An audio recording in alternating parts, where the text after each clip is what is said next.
গীতাটা একটু ভালো করে দেখতে হয়। পদ্ম ফুলের দৃষ্টান্ত দিয়েছেন। পদ্ম ফুল জন্মায় কোথায়? তো কথা বলুন, কোথায় জন্মায়? জলেই। অবস্থান করে কোথায়? জলে। জল থেকে ওকে আলাদা করলে ও শুকিয়ে যাবে, মরমরে হয়ে যাবে, বাঁচবে না। বাঁচবে কি জল থেকে পদ্ম ফুলকে আলাদা করলে? অথচ পৃথিবীর প্রতিটা পাতা, প্রতিটা কাপড় জলে দিলে ডুবে গেলে নষ্ট হয়ে যায়, পচে গলে যায়, কিন্তু পদ্ম জলেই জন্মায়, জলেই থাকে, অথচ পচে না, শোভা পায় কেন? কারণ একটাই, জলে জন্মেছে কিন্তু জলকে নিজের মধ্যে টেনে নেয় না, নির্লিপ্ত থাকে। জলে আছি, জলে জন্মেছে, অথচ জল টেনে নেব না। অন্য পাতা, অন্য কাপড়, অন্য বস্ত্র জলে দিন, জল টেনে নেবে সুতোর মধ্যে, তাকে ওকে পচিয়ে দেবে, ধ্বংস করে দেবে।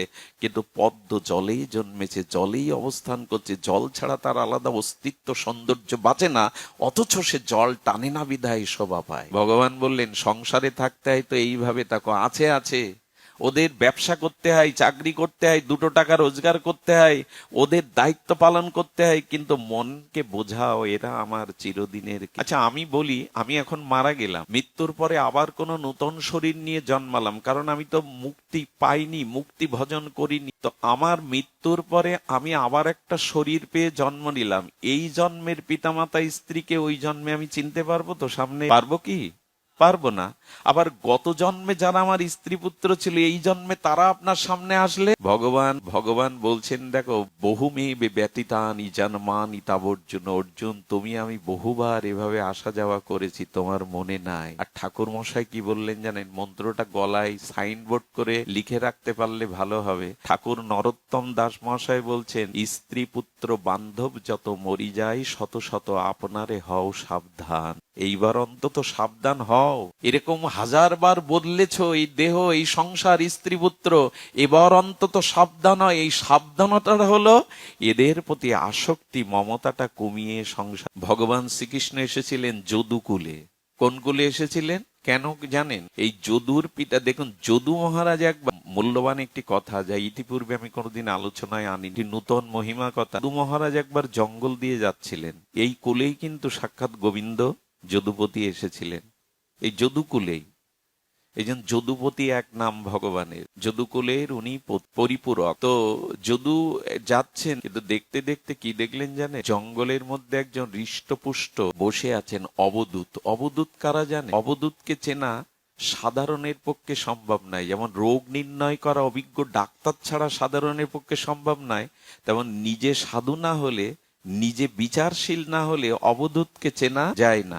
অবধূত মানে যার আলু থালু বেশ, ছেঁড়া কাপড়, গা দিয়ে দুর্গন্ধ বেরোচ্ছে, কোনো কিছু সব অগোছালো, কখনো হাসছে, কখনো কাঁদছে, কখনো পাগলের মতো উন্মাদ হচ্ছে, কিন্তু তার মধ্যে পূর্ণ ভগবত জ্ঞান আছে, একে বলে অবধূত। এবং আপনারা লক্ষ্য করবেন, এই অবধূত বা মহতের সঙ্গ যতদিন না পাবেন, ততদিন আপনার ভাগবত জীবনে অগ্রগতি, প্রগতি, ভজন আসবে না। আচ্ছা চিন্তা করুন, আমাদের ভারতবর্ষের ইতিহাস দেখুন। মহারাজ পরীক্ষিত, তিনি এই চতুর্দশ ভুবনের চক্রবর্তী সম্রাট, তিনি কার কাছে গেলেন ভাগবত শুনতে?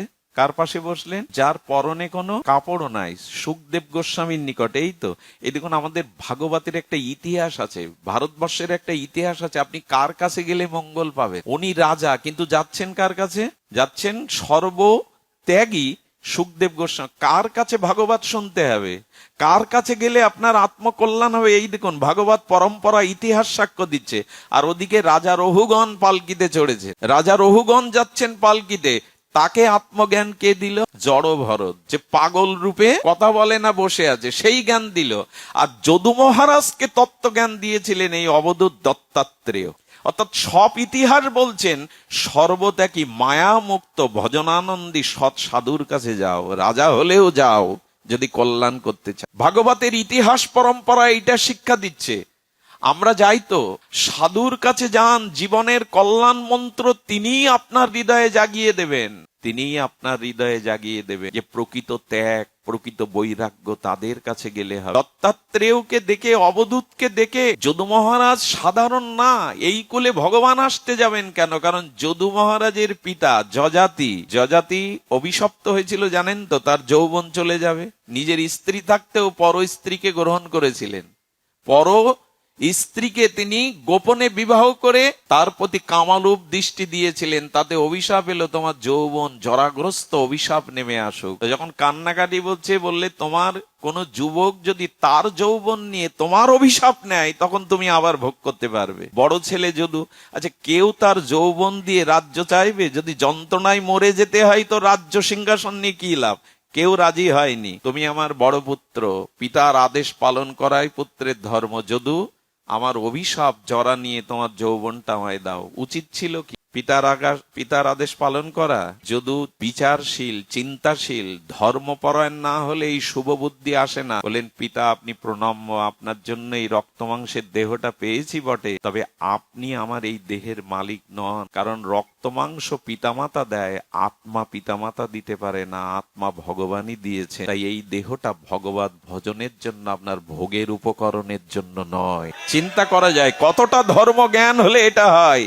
দেহ রক্ত মাংস পিতামাতা দিতে পারে, আত্মা পিতামাতা দেওয়ার ক্ষমতা রাখে না।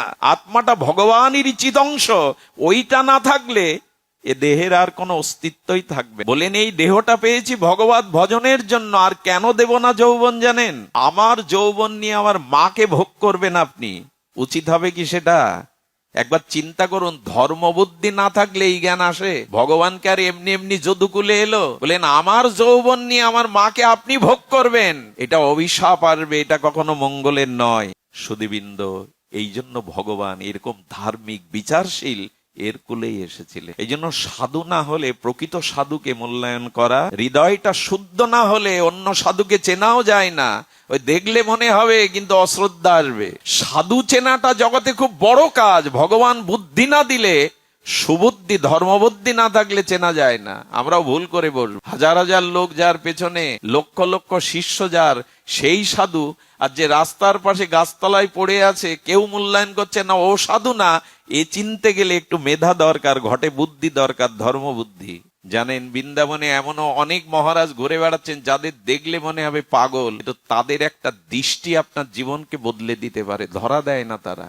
বিজ্ঞাপন করলে, শুধু বিজ্ঞাপন থাকলেই সাধু এমন না, অনেক বড় বিজ্ঞাপন, অনেক বড় প্রচার, শুধু এটাই সাধু না। সাধুকে চিনতে গেলে ধর্মবুদ্ধি থাকতে হবে। এই জন্য ওনাকে দেখে বলছেন, হে অবধূত। উনি রথ থেকে নেমেছেন, কথাগুলো খুব মার্মিক কথা। রথ থেকে নেমেছেন, রথ থেকে নেমে বলছেন, আপনি, আপনার যৌবন আছে, আপনি হৃষ্টপুষ্ট, আপনার ঘর নেই, আপনি কোনো কর্ম করছেন না, আপনি এখানে কোনো সুখের সম্ভার আপনার কাছে নাই।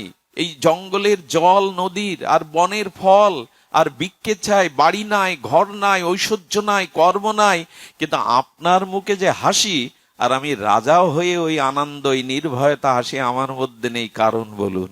আপনার চিন্তা করেছেন, রাজারাও যাচ্ছে এই ভিখারীদের কাছে। কারণ কি? শান্তি পেতে গেলে, আত্মকল্যাণ পেতে গেলে রাজার কাছে না, আপনাকে প্রকৃত সাধুর শরণাপন্ন হতে হবে। আমাদের বর্ষনায় বিনোদ বাবা এখনো ভালো একটা আশ্রমও করেন, ওই প্রিয়াকুঞ্জে থাকেন। ওইখানে ভারতের বড় বড়, আমি তো দেখলাম, ওই যে উত্তরপ্রদেশের কে জানো দাদা, মুখ্যমন্ত্রী যোগী আদিত্যনাথ, উনি গিয়ে মাটিতেই বসলেন বাবাকে প্রণাম করে। উত্তরপ্রদেশের মুখ্যমন্ত্রী, কিন্তু বৃন্দাবনে যার একটা কুটির ছাড়া কিছু নেই, তার চরণে প্রণাম করে ধুলাতে বসছেন, আসনও গ্রহণ করছেন না। কারণ কি? ওনার কাছে মন্ত্রিত্ব থাকতে পারে, ওনার পিছনে সেনা থাকতে পারে, কিন্তু মানসিক শান্তি পেতে গেলে সাধুর কৃপা চাই, মহতের করুণা চাই। এইটা বুঝে রাজারাও মহারাজারাও চলে যান সাধুর চরণে। তাহলে সাধুর মধ্যে আছেটা কি?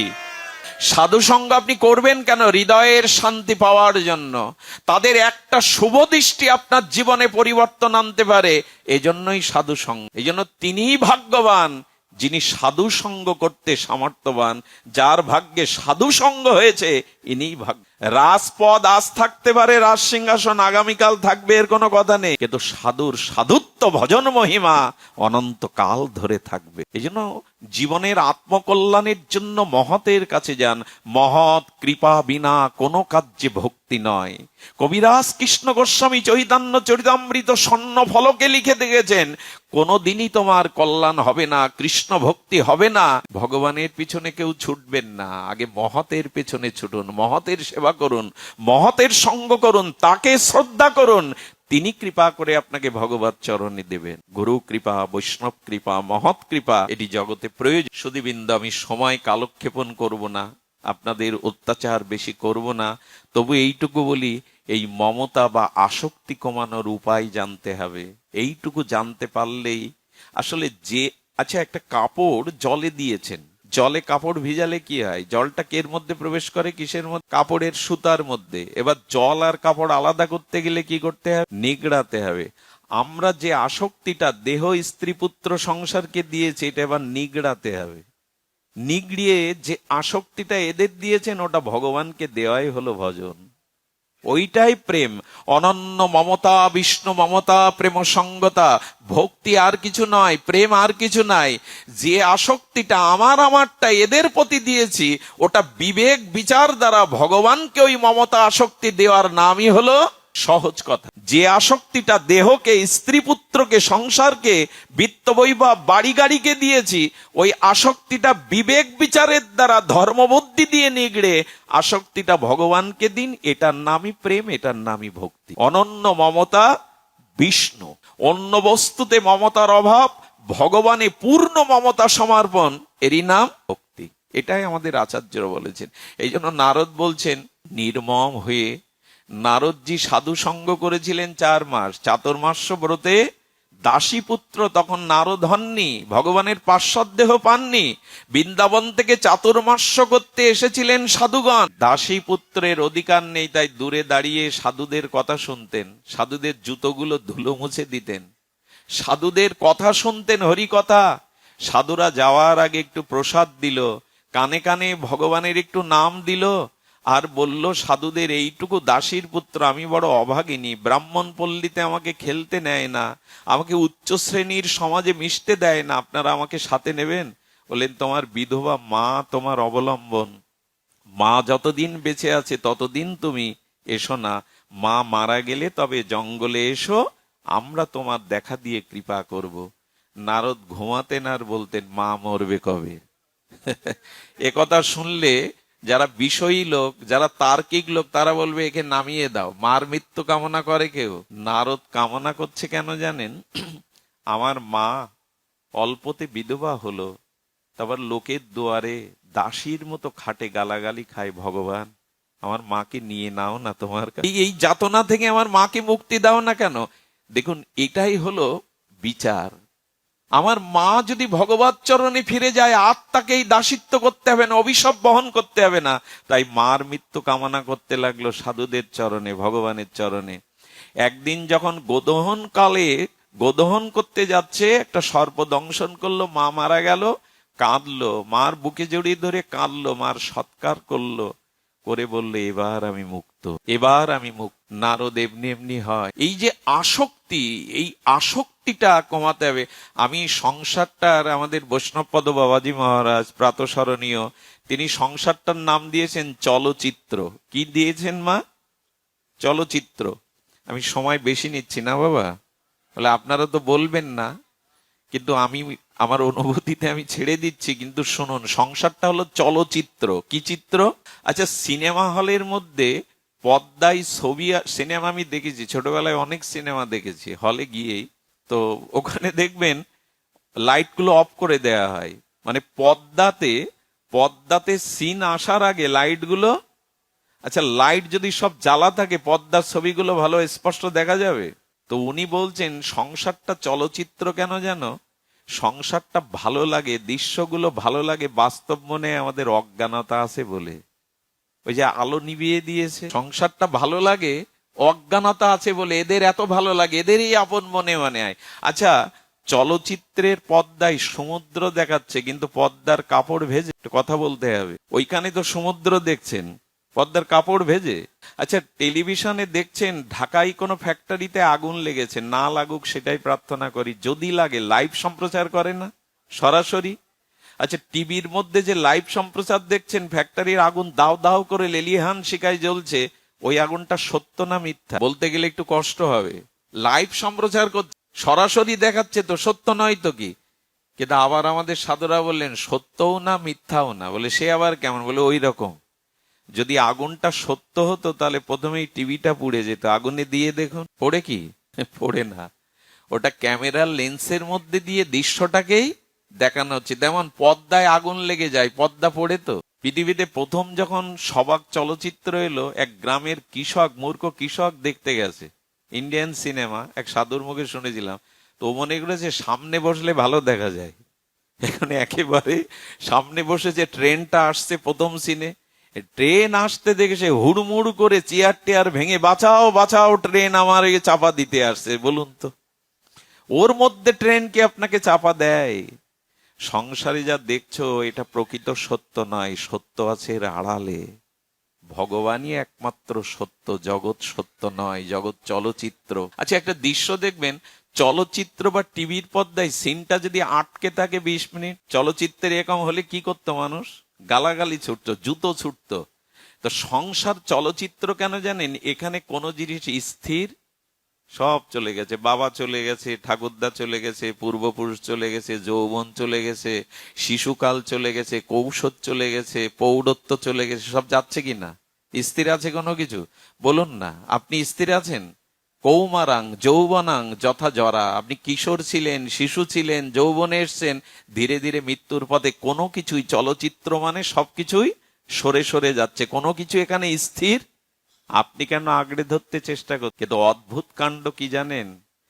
কোটি কোটি টাকা বাজেট করে এইসব চলচ্চিত্র করা হয়, আর কোটি কোটি টাকার এই গল্পগুলো শুধু গল্প মাত্র, বাস্তব না। তাই মানুষ দেখে, কাঁদে, হাসে। কোটি কোটি টাকা ব্যবসা করে এক একটা চলচ্চিত্র, ভারতের চলচ্চিত্র।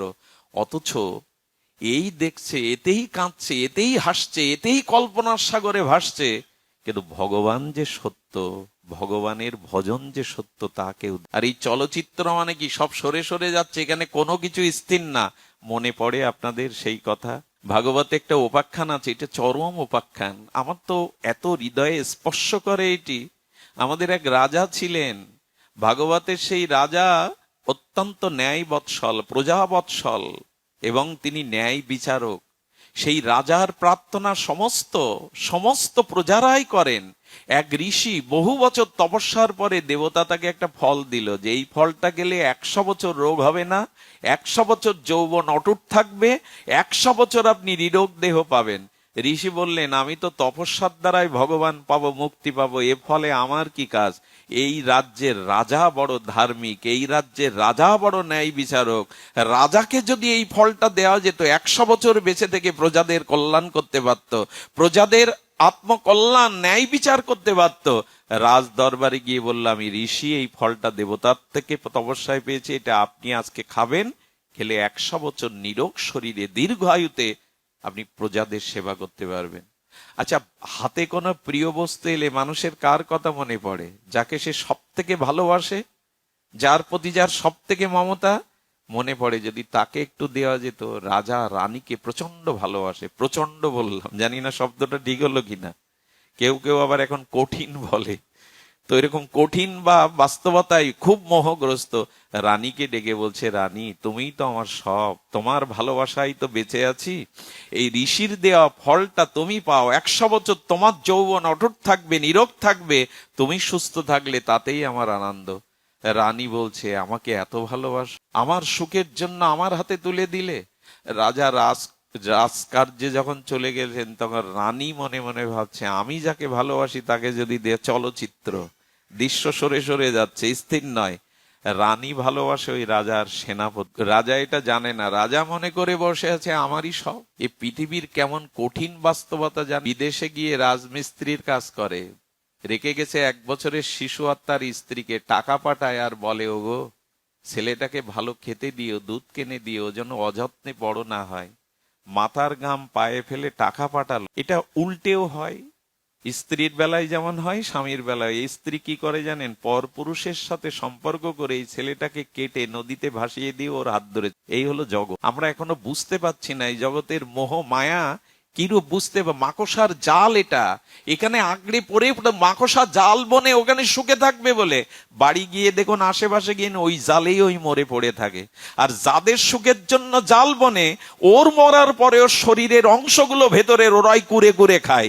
গিয়ে দেখুন ওখানে গিয়ে দেখুন মাকড়সার ভেতরে কোনো পদার্থ নাই, কে খেলো? ওই যাদের সুখের জন্য জাল বনেছিল ওরাই করে খেলো। এদিকে আমরা বুঝি কাদের জন্য জীবনটাকে উৎসর্গ করে দিয়েছে। আগে 1 লিখুন, তারপরে 0 দিন, তাহলে 10 হবে মান। আরো যত শূন্য দিয়ে পারেন, কোটি অযুতে পৌঁছাবে। একটাকে মুছে ফেললে 0 0ই। আগে জীবনে ভগবানকে রাখুন, তারপরে স্ত্রী পুত্রকে রাখুন, তবে তার মান দাঁড়াবে। একটাকে মুছে ফেললে 0 0ই থেকে যাবে। আগে 1 বসান, তারপরে তো 0 দিন, নালে শূন্যের আলাদা কোনো মান নাই। সুধীবৃন্দ, রানী সেনাপতির কাছে রাত্রে গিয়ে বলছে, তোমায় ভালোবাসি, তোমার যৌবন অটুট থাকলে আমারই তো সুখ, এই ফল তুমি খাও। দৃশ্য বদলাচ্ছে, চলচ্চিত্র। ওই সেনাপতি ভালোবাসে ওই রাজ্যের রাজবেশ্যাকে। আমি গল্প শোনাচ্ছি না, ভাগবতের কথা, দার্শনিক সর্ববেদান্ত সার ভাগবতের কথা। ও ভালোবাসে রাজবেশ্যা, তার যৌবন বলিহারি, তার রূপের ছটায় আলোকিত। রাত্রে সেই পতিতাকে, বেশ্যা রাজবেশ্যাকে বলছে, আমি তো তোমায় ভালোবাসি, রানীকে রেখেছি তার সম্পদের জন্য, তুমি আমার প্রকৃত ভালোবাসার প্রিয়া, এই নাও এই ফল তুমি পাও, তুমি পেলে তোমার যৌবন অটুট থাকলে আমি সুখী হব। বেশ্যা তাকে বিনোদন দিয়ে আনন্দ দিয়ে পাঠিয়ে দিল, আর মনে মনে ভাবলো সবই ভগবানের ইচ্ছা। বেশ্যা হাতে করে বলছে, এই পাপ দেহ পুজীবিনী হয়ে কত পাপ করেছি, কোনো ভালো কর্ম করিনি, এই ফলকে 100 বছর বেঁচে থেকে নিরোগ থেকে আমি কি করব, জগতের পাপ বাড়াবো, তাছাড়া তো কিছু হবে না। আচ্ছা, এই ফলটা যদি আমাদের রাজাকে দেওয়া যায়, এই ইচ্ছাটা কে জাগাচ্ছে? ভগবানই জাগায়। এই দেখুন, চলচ্চিত্রের তো গল্প শোনেন, ভাগবতের চলচ্চিত্র দেখুন, এটা সাক্ষাৎ চিত্র, চলচ্চিত্র নয়।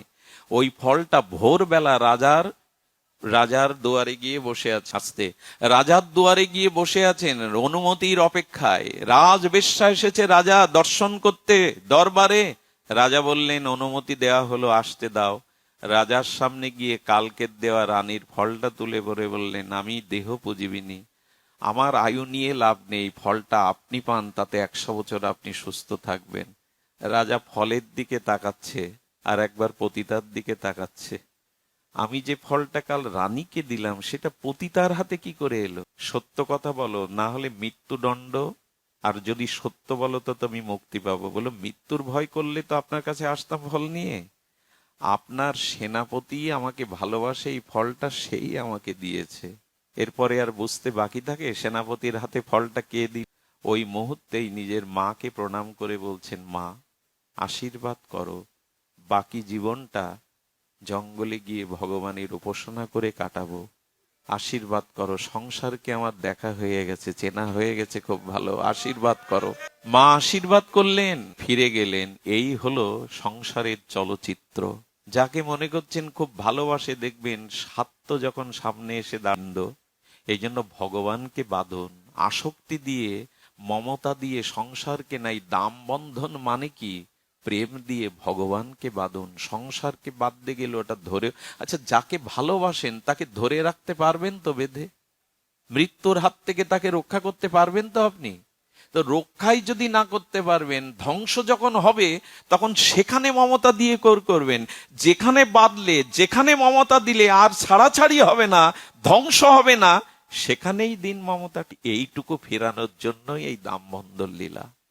তো সুধীবৃন্দ, ব্রজকথা একটি না বলে চলে গেলে বড় অপরাধ ধরে। এখানে বলছেন, কৃপা দৃষ্টি বৃষ্টাত দিনং, আমার দিকে এইবার দৃষ্টি দাও প্রভু, আমি যেন মহৎ সঙ্গ পেয়ে, সাধু সঙ্গ পেয়ে এই উপলব্ধি করতে পারি। ছোট্ট একটা বৃন্দাবনের দৃষ্টান্ত দিয়েই পাঠ বিশ্রাম 5 মিনিটের মধ্যে। এই দৃষ্টান্তটা কিন্তু আপনাদের হৃদয়ে নিতেই হবে।